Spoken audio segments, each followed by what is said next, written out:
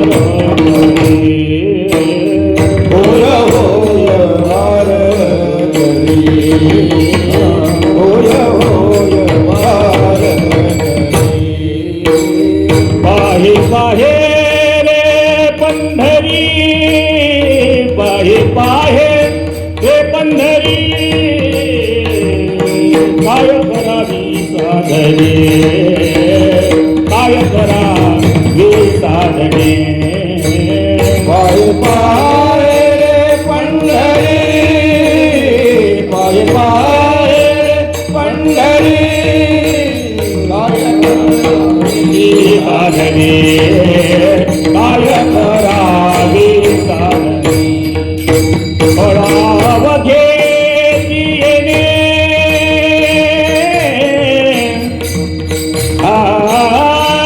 पडाव घेती येणे येणे येणे पडाव घेती येणे येणे काय करावी साधने काय करावी साधने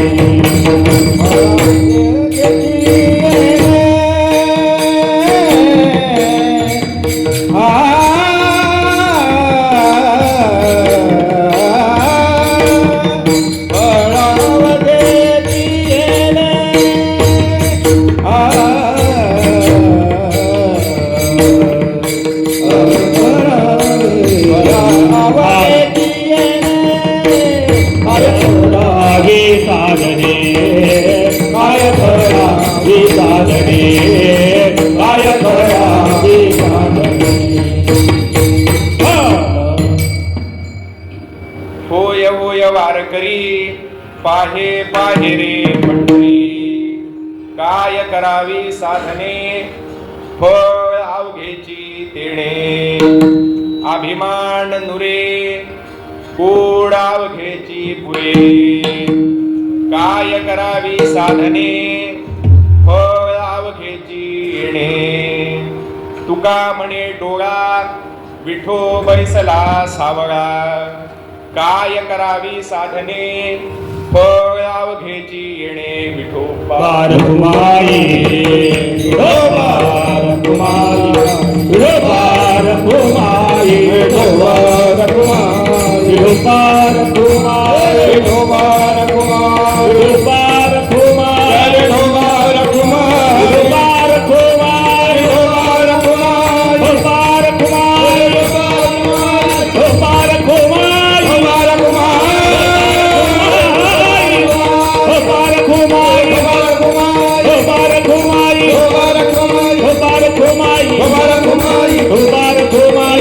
कुमारी पार कुमारी पार कुमारी पार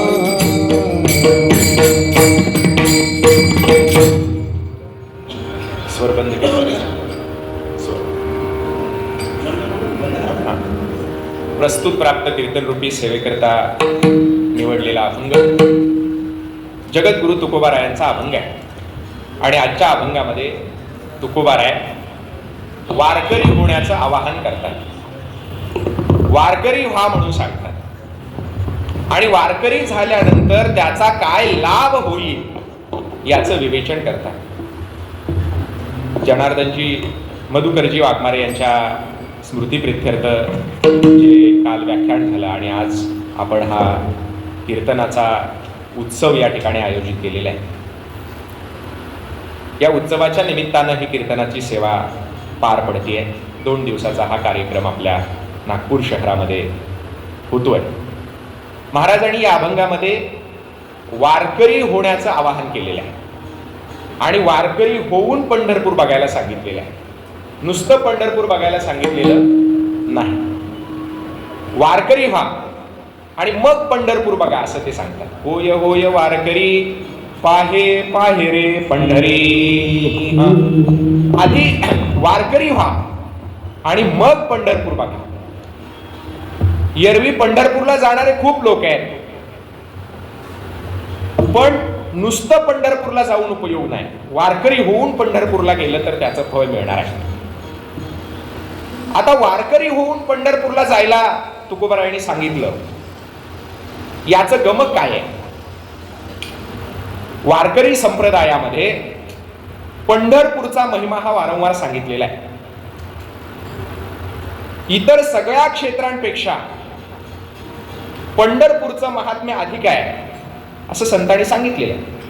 काशी यात्रा 5, द्वारकेच्या 3, पंढरीची जाण 1 यात्रा. काशीच्या 5 यात्रा, द्वारकेच्या 3 यात्रा मिळून किती झाल्या? 8 यात्रा. आणि पंढरपूरची 1 यात्रा. ह्यात कोण श्रेष्ठ आहे? पंढरपूर श्रेष्ठ आहे. लक्षात. आता तुम्ही म्हणाल काशीमध्ये, द्वारकेमध्ये आणि पंढरपूरमध्ये काय फरक आहे? काशीतही देव आहे, द्वारकेतही देव आहे आणि पंढरपुरातही देवच आहे. जर तीनही ठिकाणी देव असेल तर काशीपेक्षा आणि द्वारकेपेक्षा पंढरपूर श्रेष्ठ आहे असं संतांनी का सांगितलेलं असेल? बरं, काशीच्या 5 यात्रा सांगितल्या, द्वारकेच्या 3 यात्रा सांगितल्या, याच्यापेक्षाही पंढरपूर श्रेष्ठ आहे असं सांगितलं. काशीमध्येही देव आहे, द्वारकेमध्येही देव आहे. बरं, काशीमध्ये कोणता देव आहे? विश्वेश्वर, म्हणजे आपल्या भाषेत कोण आहे? महादेव आहे. द्वारकेमध्ये कोणता देव आहे? कोण आहे? भगवान श्रीकृष्ण. आणि पंढरपुरामध्ये तोच आहे. हरिहरामध्ये भेद नाही नका करू वाद. शिवामध्ये आणि पांडुरंगामध्ये भेद नाहीये. जो द्वारकेचा भगवान श्रीकृष्ण आहे त्याच्यामध्ये आणि पांडुरंगामध्ये भेद नाहीये. मग जर तीनही ठिकाणी देव असतील तर या 2 क्षेत्रांपेक्षा पंढरपूर श्रेष्ठ का म्हटलेलं आहे? याचं कारण या 2 क्षेत्रामध्ये देव आहेत पण संत नाहीत. आणि पंढरपुरामध्ये देवही आहे आणि संतही आहे. म्हणून काशीपेक्षा आणि द्वारकेपेक्षा काय श्रेष्ठ आहे? पंढरपूर श्रेष्ठ आहे. आणि पंढरपुरामध्ये वेगळे पण काय आहे की जे काशीमध्ये आणि द्वारकेमध्ये बघायला मिळत नाही पण पंढरपुरामध्ये बघायला मिळतं? महाराजांनी त्याचं वर्णन केले. खेळ मांडी याला वाळवंटी. खेळ मांडीला वाढवंटी गाई, खेळ मांडीला वाढवंटी गाई, नाचती वैष्णव बाई रे, नाचती वैष्णव बाई रे. खेळ मांडीला वाढवंटी गाई, खेळ मांडीला वाढवंटी गाई, नाचती वैष्णव बाई रे, नाचती वैष्णव बाई रे. हा पंढरपुराच्या वाळवंटामध्ये संतांनी खेळ मांडलेला आहे. आणि या खेळामध्ये काय केलेलं आहे तर वर्णाभिमान विसरल्या याती, एकमेका लोटांगणी जाती रे. पंढरपूरच्या वाळवंटामध्ये जातीचा अभिमान विसरून, वर्णाचा अभिमान विसरून सगळेजण एकमेकांच्या पाया पडतात. पंढरीच्या लोका पाया पडी जना एकमेका, पाया पडे जना एकमेका,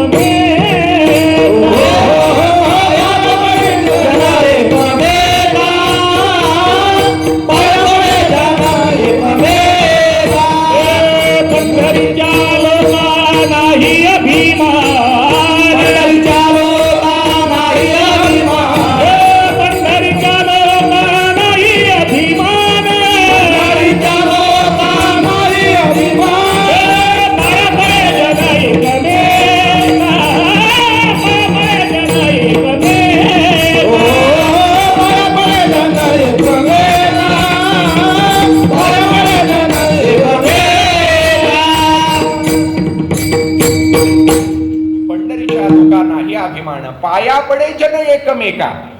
महाराजांना विचारलं, तुम्ही म्हणताय पंढरपुरामध्ये लोक एकमेकांच्या पाया पडतात, मग काशीमध्ये पडत नाहीत का, गयेमध्ये पडत नाहीत का, द्वारकेमध्ये पडत नाहीत का? महाराज म्हटले तिथं नाही पडत. लोक म्हटले तुम्ही जाऊन बघितलेलं आहे का? महाराज म्हणतात मी सगळं बघितलेलं आहे. वाराणसी गया पाहिली, द्वारका परिणये तुका पंढरीचा. मी काशी पाहिलेली आहे, गया पाहिलेली आहे, द्वारका पाहिलेली आहे, पण पंढरपूरची बरोबरी होऊ शकत नाही. कारण काय?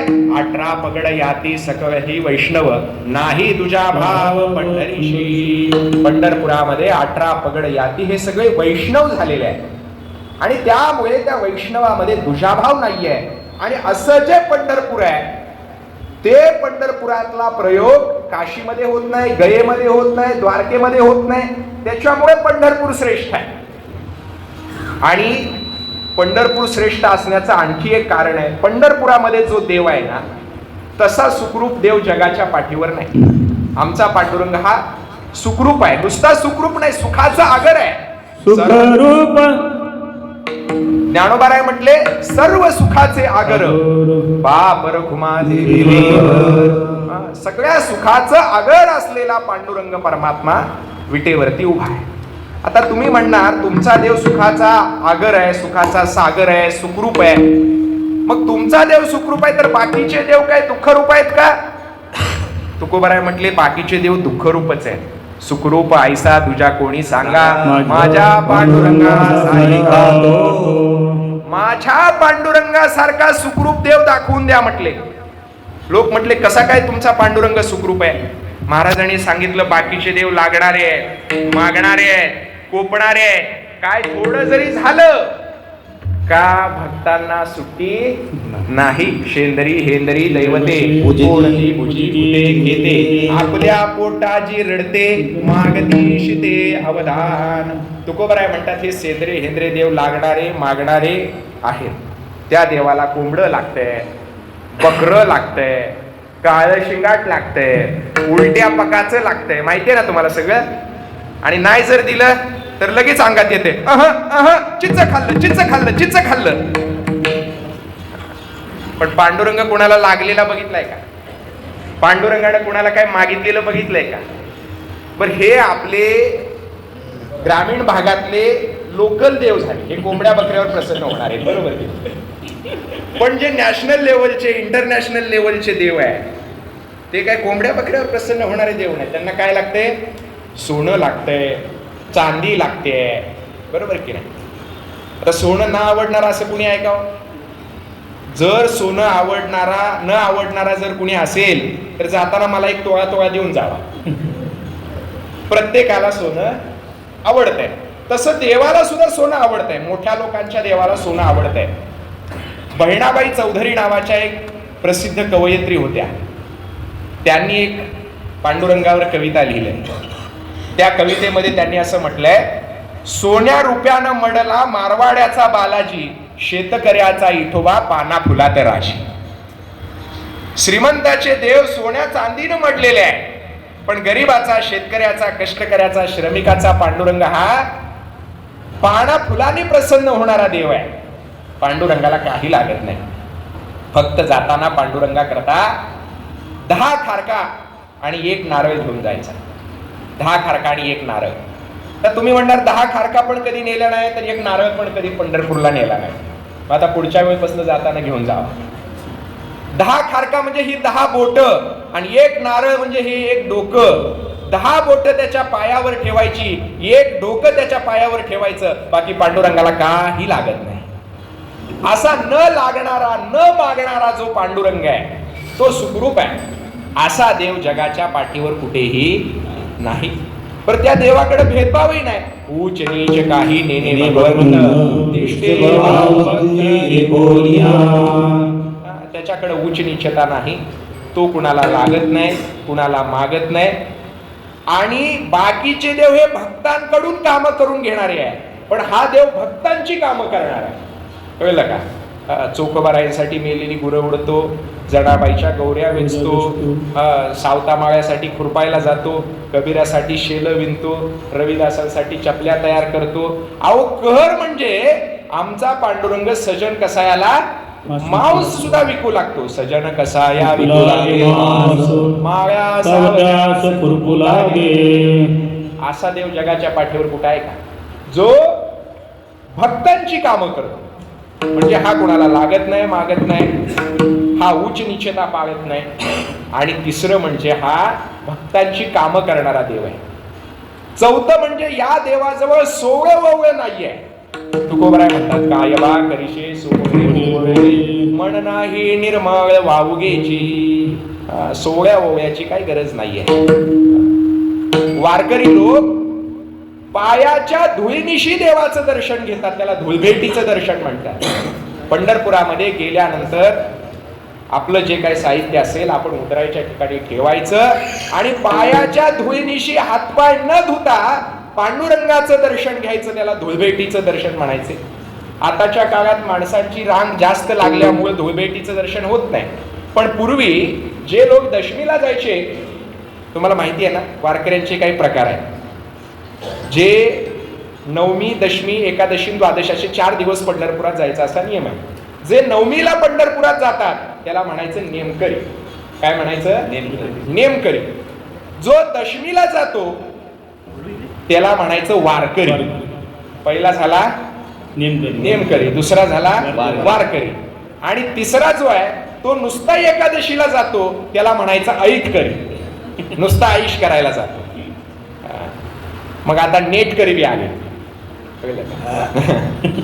तर पूर्वीच्या काळी वारकरी लोक दशमीला गेल्यानंतर आपलं सामान ठेवलं की पांडुरंगाच्या दर्शनाला जायचे, पायाच्या धुळीसहित दर्शनाला जायचे.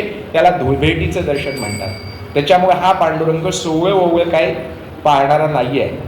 अहो सोयराबाईचं बाळंत पण करायला हा गेला, बरोबर की नाही? बाळंतपणाच्या काळात इतर देवाची पूजा केलेली चालत नाही, पण हा देव बाळंतपण करण्याकरता गेला. चोकोबाची बहीण झाला सांग वहिनी उडाला हा बाळंतपण करायला गेला. म्हणजे इतर देवांपेक्षा वेगळा असलेला देव पंढरपुरामध्ये आहे. हा देव जसा सुखरूप आहे तसं त्या देवाचं क्षेत्र असलेलं पंढरपूर सुद्धा कसं आहे? सुखरूप आहे. म्हणून महाराजांनी काय सांगितलं? सुखा लागी करशी तरी तू पंढरीशी जाई, मग तू अवघाची सुख होशी, जन्मोजन्मीचे दुःख विसरशी. एकदा जर का तू पंढरपूरला गेला तर महाराज म्हटले जन्मोजन्मीचं दुःख विसरलं जाईल. म्हणजे पंढरपूरचा पांडुरंग हा सुखरूप आहे, पंढरी हे क्षेत्र सुखरूप आहे. तिथं येणारे जे संत आहेत, येणारे जे वारकरी आहेत, त्यांच्या संगतीमध्ये सुद्धा सुख आहे. कळलं का? त्यांच्या संगतीमध्ये सुद्धा सुख आहे. आणि तिथं आपल्या कानावर पडणारी जी संतांची वाणी आहे ती सुद्धा कशी आहे? सुखरूप आहे. एक तुम्हाला उदाहरण देऊन सांगतो. आपल्याकडचे प्रसिद्ध कीर्तनकार वैकुंठवासी बाबा महाराज सातारकर यांचे आजोबा होते. वैकुंठवासी दादा महाराज सातारकर असं त्यांचं नाव होतं. हे जे दादा महाराज सातारकर आहे हे एकदा तीर्थयात्रा करण्यासाठी म्हणून काशीला गेले. खरं म्हणजे ते तीर्थयात्रा करण्यासाठी गेले नव्हते, पण बाकीची क्षेत्र बघावीत आणि त्या तुलनेमध्ये वारकरी संप्रदायाचं मोठेपण काय आहे हे तपासावं याच्याकरता ते काशीला गेलेले होते. आणि काशीमध्ये त्यांची ज्ञानेश्वरीवरती प्रवचनं होत होती. त्यांची ज्ञानेश्वरी ऐकायला काशीमध्ये अनेक लोक येत होते. आणि एक दिवशी काय झालं, दादा महाराजांनी ठरवलं की आता आपण काशीचा निरोप घ्यायचा आणि पुढच्या क्षेत्राला निघायचं. तिथं एक यज्ञेश्वर शास्त्री दीक्षित नावाचे एक शास्त्री होते. ते दादा महाराजांच्या प्रेमात होते. दादा महाराजांनी त्यांना सांगितलं की मला जरा वेदाची वाणी ऐकायची आहे, वेदाचे काय जे मंत्र आहेत ते मला ऐकायचे. यज्ञेश्वर शास्त्री म्हटले ठीक आहे. त्यांनी गावातल्या काशीतल्या काही वेदपाठक मंडळींना बोलवून घेतली आणि बोलवून घेतल्यानंतर त्या वेदपाठक मंडळींना सांगितलं की हे दादा महाराज सातारकर आहेत, वारकरी संप्रदायाचे आहेत आणि त्यांना तुमच्याकडून जरा वेदमंत्र ऐकायचे आहे, वेदमंत्राचा घोष करायचा आहे. तर त्या वेदपाठकांनी विचारलं की महाराज कोणत्या जातीचे आहेत? महाराज कोणत्या जातीचे आहेत म्हटल्यानंतर दादा महाराजांनी सांगितलं मी नाभी जातीचा आहे, म्हणजे न्हावी जातीचा आहे. नाभिक जातीचा आहे म्हटल्यानंतर त्या वेद पाठक मंडळींनी सांगितलं की आम्ही शूद्रांना वेदाची वाणी ऐकवत नाही. वेदाचा अधिकार कुणाला आहे? फक्त उच्च वर्णातल्या पुरुषांना आहे. ज्ञानोबारायांनी सांगितलेलं आहे, वेदू संपन्न होय ठाई परी कृपणवायसा नाही, जो लागला काणी तिही वर्णांच्याची. वेद ज्ञानाने संपन्न आहे पण वृत्तीने कसं आहे? कंजूष आहे म्हटले महाराज. वेदू संपन्न होय ठाई परी कृपणवायसा आडू नाही, जो लागला काणी तिही वर्णांच्याची. तो फक्त 3 वर्णातल्या पुरुषांच्या काणी लागलेला आहे, त्याच्यामुळे तो कृपण आहे म्हटले. कृपण म्हणजे काय? कंजूष. आपल्या भाषेत चिकाट. चिकाट म्हणजे त्याच्या हाताला पैसा असा चिटकल्यासारखा असतो, ते कधीच निघत नाही. काही माणसं पैशाने श्रीमंत असतात पण वृत्तीने कंजूष असतात. तसं वेदाचं आहे म्हटले. वेद ज्ञानाने संपन्न आहे पण वृत्तीने कंजूष आहे. मी तुम्हाला एक उदाहरण देऊन सांगतो. 2 जण नवरा बायको होते आणि प्रचंड श्रीमंत होते आणि कंजूषही होते. आणि हा जो नवरा आहे तो शेताला पाणी देण्याकरता शेतामध्ये गेला. गावापासून 4-5 किलोमीटर अंतरावरती शेत होतं. शेताला पाणी देण्याला तुमच्या नागपूर भागात काय म्हणतात? काहीच म्हणतात. पाणी देणंच म्हणतात. आमच्याकडे त्याला दार धरणं असं म्हणतात. दार धरणं. तुमच्याकडं पाणी देणं म्हणतात. तर तो शेतामध्ये पाणी द्यायला गेला. रात्रपाळी होती, रात्रीची वेळ होती आणि शेताला पाणी देता देता त्याच्या मनात असा विचार आला की माझ्या बायकोनं घरामध्ये लावलेली आरती जर विजवली नसल आणि तशीच ती झोपी गेली असल तर माझ्या आरतीतलं तेल किती जळेल म्हणलं. आता आरती केवढी, त्यामध्ये तेल केवढं, परंतु आरतीतलं तेल किती जळेल म्हणून त्या 4-5 किलोमीटरच्या अंतरावरनं पळत पळत पळत घरी आला आणि लांबनच बायकोला म्हणलं, अगं देवाऱ्यावरली आरती विजवून झोपली आहे ना, नाहीतर त्या आरतीतलं तेल किती जळल म्हणून मी 4 किलोमीटर वरनं पळत आलोय म्हणले. बायको म्हणली, आव मी तुमचीच बायको आहे. मी ह्या हाताने आरती लावली आणि ह्या हाताने विजवली पण तुम्ही किती येड म्हणले, एवढ्या लांबनं पळत आलाय, पायातली चप्पल किती झिजली असेल म्हणले. हा म्हणला मी तुझाच नवरा आहे, हातात चप्पल घेऊन पळत आलोय आणि हातात चप्पल घेऊन पळत जाणार आहे. तेव्हा काही माणसं पैशाने श्रीमंत असतात पण वृत्तीने कशी असतात? कंजूष असतात. माऊली म्हणतात वेदाचं तसं झालेलं आहे. वेद हा ज्ञानाने संपन्न आहे पण वृत्तीने कसा आहे? कंजूष आहे. वेद बहुकृपण झाला तिन्ही वर्णाचे काणी लागला, स्त्री शूद्राशी अबोला धरुणी ठेला अद्यापी. वेद ज्ञानाने संपन्न आहे पण वृत्तीने कंजूष आहे, कारण तो स्त्रियांच्या आणि शूद्रांच्या काणी लागलेला नाही. तुकोबराय म्हणतात वेद आमच्यावर रुसून गेलाय म्हणजे. वेद आम्हावरी रुसूनिया गेला, आम्ही त्याच्या बाला धरिले कंठी. वेद आमच्यावर रुसून गेला म्हणजे आम्हाला वेदाचा अधिकार नाही. शूद्र वंशी जन्मलो म्हणून दंभे मोकलिलो. आम्ही शूद्र वंशामध्ये जन्माला आलेलो आहोत त्यामुळे आम्हाला वेदाचा अधिकार नाही असं तुकोबराय म्हणतात. त्यामुळे वेदाचा अधिकार स्त्रियांना आणि शूद्रांना नाही. त्यामुळं दादा महाराजांना वेद ऐकवायला ती शास्त्री मंडळी तयार नव्हती. दादा महाराज म्हटले ठीक आहे, पण जर समजा मी तुम्हाला भरपूर दक्षिणा दिली आणि प्यायला चांगलं आटीव दूध दिलं तर तुम्ही मला वेद ऐकवाल का म्हटले. मग ऐकवतो की म्हटले. अहो म्हटले तुमच्या धर्माचा नियम तर असा आहे की स्त्रियांना आणि शूद्रांना वेद ऐकवायचे नाहीत, बरोबर की नाही? असा तुमचा नियम आहे, तोच तुम्ही मला सांगितला. पण मी तुम्हाला दक्षिणा देतो म्हटल्यानंतर, आटीव दूध देतो म्हटल्यानंतर मात्र तुम्ही वेद ऐकवायला तयार कसे काय झाले? ते म्हटले काय नाही, स्त्रियांना आणि शूद्रांना जर वेद ऐकवले तर ते पाप आहे, पण आम्ही ते पाप करणार नाही म्हटले आणि तरी तुम्हाला वेद ऐकवणार. कसं काय म्हटले? मी तर शूद्र आहे, मला वेद ऐकवलं तर तुम्हाला पाप लागणार. ते म्हटले आम्ही त्याची योजना केलेली आहे. काय योजना केलेली आहे? तर तुम्ही एका खोलीमध्ये बसायचं, दरवाजा लावून घ्यायचा, आम्ही सगळी 100 वेदपाठक मंडळी खिडकीच्या जवळ उभा राहतो आणि मोठ्यानं वेद घोष करतो. तुम्ही आत ऐका, देवाला काय वाटेल की ही मंडळी यांचा वेदघोष करतायत, दादा महाराज जोरून खोलीमध्ये ऐकताय, पण पाप कुणाला लागेल? पाप तुम्हाला लागेल. म्हणजे आम्हाला नाही. आता देव असा असतो का? देवाला कळत नसेल का हे सगळं? चतुरा तू शिरोमणी,